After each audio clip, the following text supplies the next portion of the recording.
బాధలు ఏంటంటే మీరు షెడ్యూల్ ప్రకటించి గ్రామీణ ప్రాంతాలలో ఎక్కడికక్కడ నేను వార్డు మెంబర్కి పోటీ చేయాలి, నేను సర్పంచ్కి పోటీ చేయాలి, నేను ఎంపీటీసీ పోటీ చేయాలని చెప్పి అనుకుంటోళ్ళు ఏం లేదా అని చెప్పి ఇప్పుడే కూర్చోబెట్టి దావతులు ఇచ్చే పరిస్థితికి వస్తే డబ్బులన్నీ ఖర్చు పెట్టిన తర్వాత ఇవాళ అసలే దసరా పండుగ, అసలే బతుకమ్మ పండుగ, నిన్న మీరు షెడ్యూల్ ఇచ్చిండ్రు, నిన్న నుంచెల్లే ఉత్సాహం మొదలైంది. ఒకవేళ వీళ్ళు కనుక డబ్బులన్నీ ఖర్చు పెట్టుకుంటే దీని బాధ్యులు ఎవరు?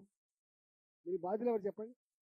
అందువల్ల దయచేసి మీరు ప్రభుత్వ పరంగా చెప్పాల్సింది ఏంటంటే మీరే ప్రెస్ మీట్ పెట్టి మీకు 8వ తారీఖు వరకు కోర్టులో ఆర్గ్యుమెంట్స్ ఉన్నాయి కాబట్టి కోర్టు డిసిషన్ వెలువరించిన తర్వాత ఎలక్షన్ నోటిఫికేషన్ ఇచ్చిన తర్వాతనే మీరు ఎన్నికల సమాయత్తం కమ్మని చెప్పాలి తప్ప మీరు ఆధారబాధగా ఇట్లు ఇచ్చి వాళ్ళు అనుకుంటారు పాపం ఎన్నికల షెడ్యూల్ అంటేనే ఎన్నికలు డిక్లేర్ అయిపోయినాయి అని అంటున్నారు.